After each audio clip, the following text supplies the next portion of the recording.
তিনটি এমন অভ্যেস রয়েছে যে তিনটি অভ্যেসের জন্য আল্লাহ রাব্বুল আলামিন বান্দাকে সবচেয়ে বেশি ভালোবাসেন। বান্দা আল্লাহর কাছে সবচেয়ে বেশি প্রিয় হয়ে যায়। তিনটি হ্যাবিট, তিনটি অভ্যেস যদি আপনি গড়ে তুলতে পারেন, আপনি আপনার রবের সবচেয়ে কাছের বান্দা হবেন। আল্লাহ রাব্বুল আলামিন আপনাকে সবচেয়ে কাছের বান্দা হিসেবে কবুল করবেন। আমরা সবাই রবের সবচেয়ে কাছের বান্দা হতে চাই কি চাই না? সেই তিনটি অভ্যেস আমাদের মাঝে গড়তে চাই কি চাই না?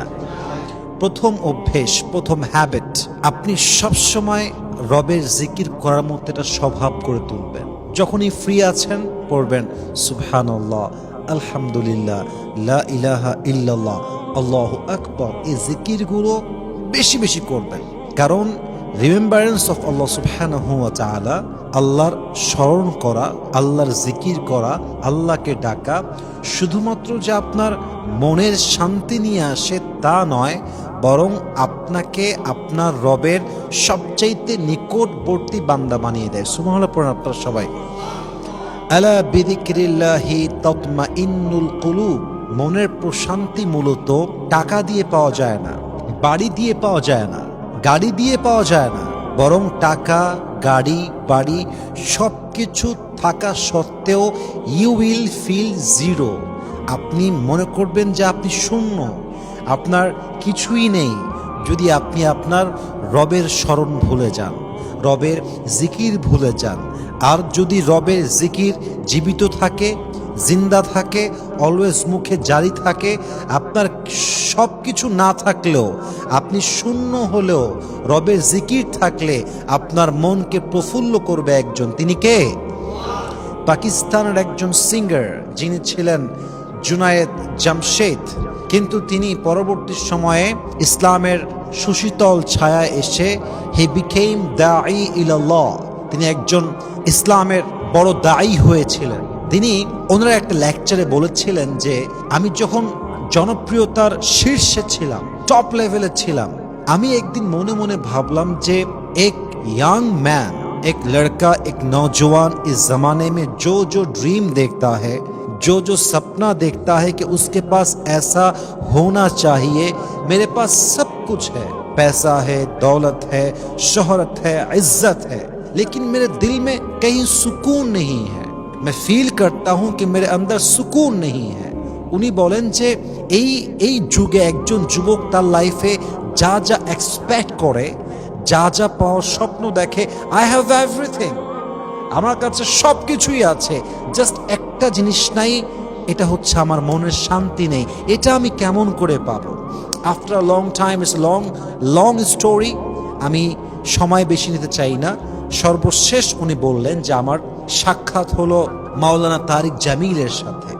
আমি বললাম যে হুজুর, মূলত আমার কাছে সব কিছু আছে, বাট আমার মনের শান্তিটা তো আমার কাছে নেই, আমি তো আমার মনের শান্তি খুঁজে পাই না।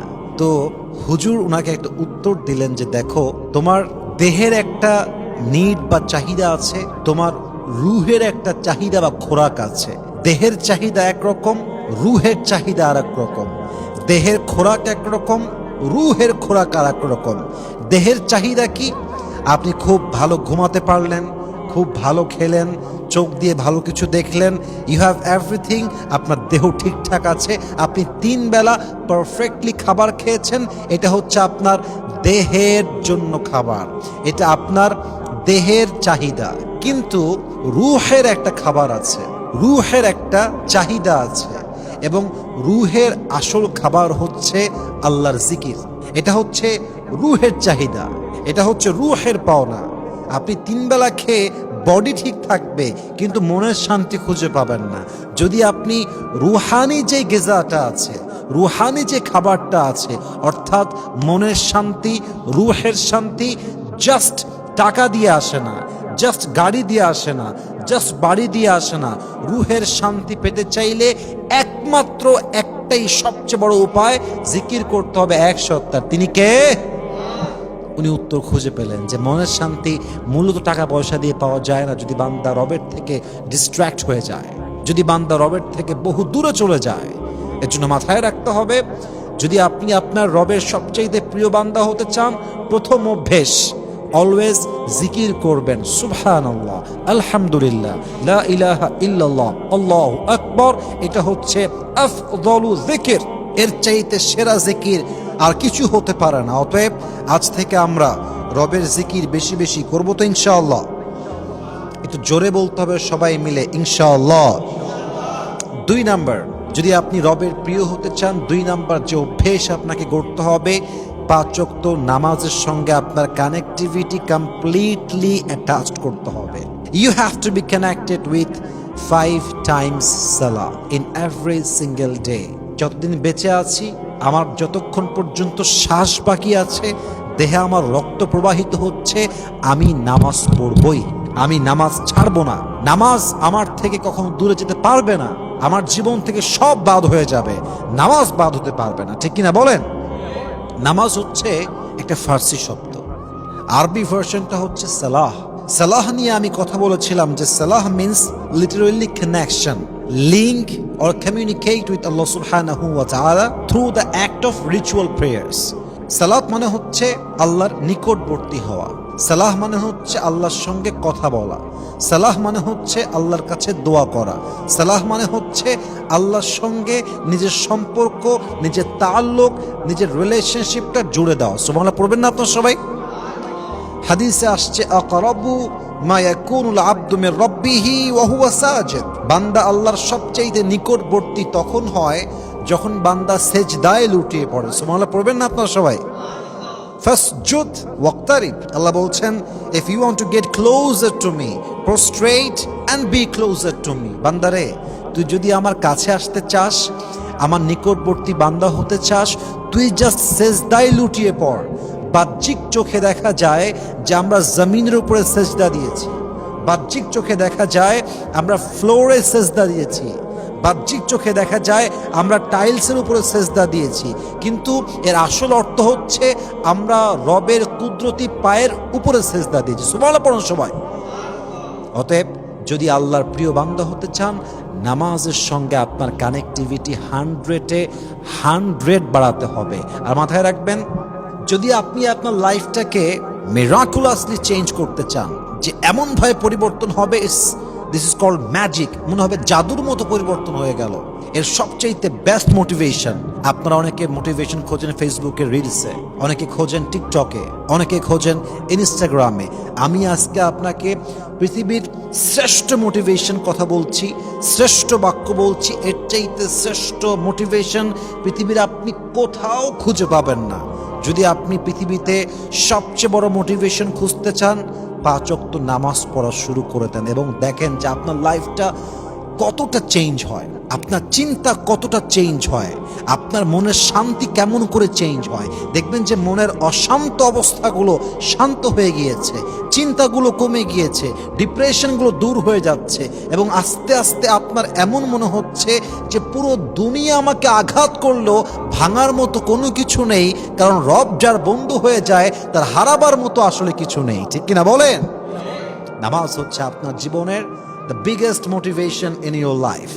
নামাজের মতো শ্রেষ্ঠ এবং সেরা মোটিভেশন সেকেন্ড আর কোনো কিছু হতে পারে না। এজন্য যদি আল্লাহর প্রিয় হতে চান, নামাজের স্বভাবটা আজ থেকে গড়ে তুলবেন।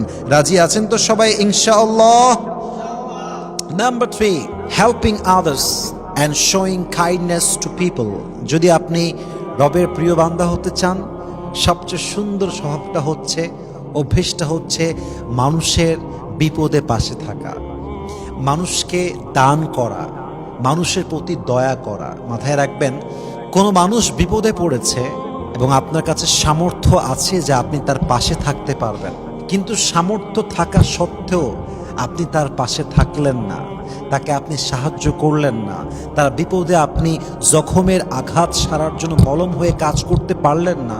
এরপরে আপনি যত বড় আল্লাহওয়ালা হন, যত বড় মুহাদ্দিস হন, যত বড় মুফাসসির হন, যত বড় আলেম হন, মানুষকে বিপদে দেখার পরে সামর্থ্য থাকা সত্ত্বেও যদি আপনি সহযোগিতার হাত না বাড়িয়ে দেন, আপনি যত বড় মুহাদ্দিস হন না কেন, আপনি আসলে ভালো মানুষ হতে পারেন নাই, ঠিক কিনা বলেন যুবক ভাইরা আপনারা?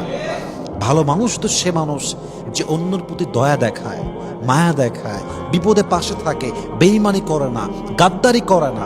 ভালো মানুষ তো সে মানুষ যে তার সর্বোচ্চটা দিয়ে দান করে, মানুষের কাজে বিপদে সাহায্যের হাত বাড়িয়ে দেয়। ঠিক কিনা বলেন? আল্লাহ তাআলা আমাদের সবাইকে বেশি বেশি দান করার তৌফিক দান করুক, পড়েন সবাই আমিন। এবং আল্লাহ যেন আমাদের সবাইকে এমন স্বভাব, যে স্বভাব আল্লাহর কাছে নিয়ে যায়, এমন অভ্যেস, যে অভ্যেস আমাদের সবাইকে রবের প্রিয় বান্দা বানিয়ে দেয়, এমন অভ্যেস গড়ে তোলার তৌফিক দান করে আমরা সকলেই জবান খুলে দিল খুলে পড়ছি আমিন।